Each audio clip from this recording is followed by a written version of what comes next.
you ever been talking to somebody and it's just small talk, you're just hanging out, and it's really casual, but then they say something that's a little off. They say something that's just a little, I wonder why they phrased it like that, or I wonder why they said that. But 10 years ago, I was talking with this woman who I would see like on a monthly basis. I barely knew her. She was merely an acquaintance. And I used to do these workshops for corporations where I would go and I would see these people like on a monthly basis where I would talk about communication and I would help companies gather their employees together. So I knew these people very casually, very, very casually, mostly just acquaintances. And one day I was talking to this woman and we were just casually talking about just random stuff that you talk about as adults, just like small talk.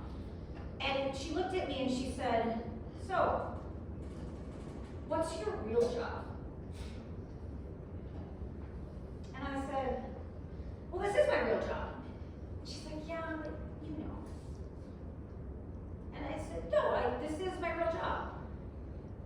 She's like, "You know, like something that like you get paid for."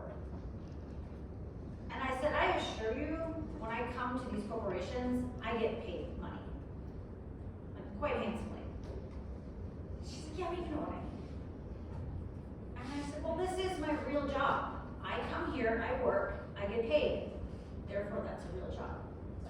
Now, that's not an uncommon question, or not an uncommon thing to talk about somebody's career. These are what things people talk about all the time. And I kind of let it go and sort of moved on, and of course we just start casually talking. Next thing I know, we're talking about our neighborhoods. And I find out that she lived in Roscoe Village, and I said, "Oh my goodness." I said, "My husband and I recently just left Roscoe Village.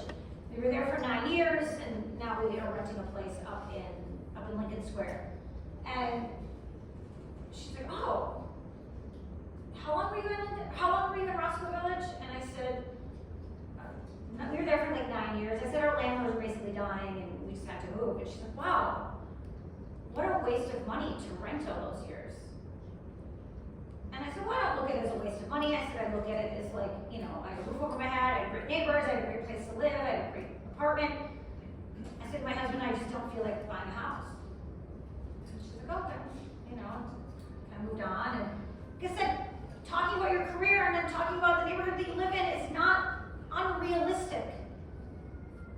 But in the context that she was giving it to me, I just started to think differently. And then, of course, the natural progression after you talk about your job and you talk about your housing, you end up talking about family.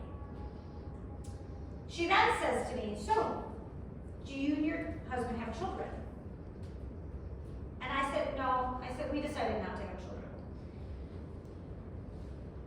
She then kind of comes a little closer to me. "Can I touch your arm?" And she goes, "It's never too late." In a very caring kind of way, in a bizarre way. And I said, "Well, we decided not to have children." Now, I didn't feel like talking to her about how Chad and I talked for years and years and years about whether or not we were going to have children. I decided to not have that conversation about adoption or IVF or miscarriages because it was none of her business. But in a matter of just moments, she not only questioned me on my career, she questioned me on my housing, and she questioned me on my family choices. And this is the situation, is that I never once felt that she was being malicious or a bitch or evil. None of that. Because none of these questions are off the table. But the way that she inadvertently judged me bothered me. The way that she didn't even realize the way that she talked to me was kind of a problem. And it really hurt my feelings. I bawled my eyes out later on that night when I talked to my husband.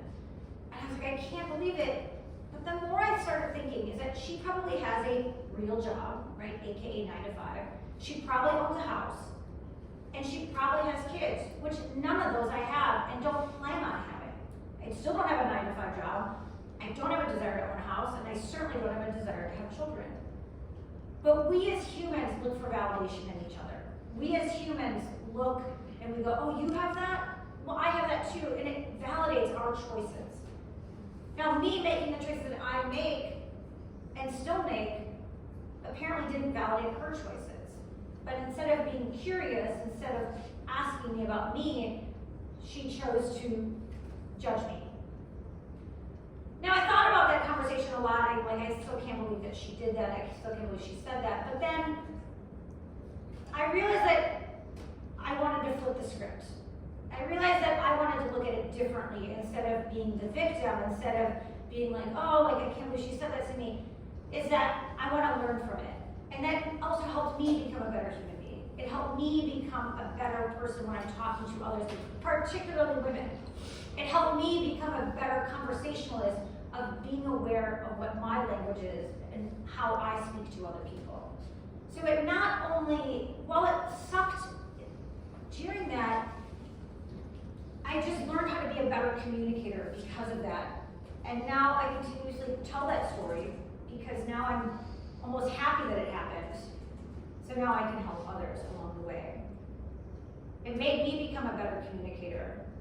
And in turn, I hope it helps other people become a better communicator.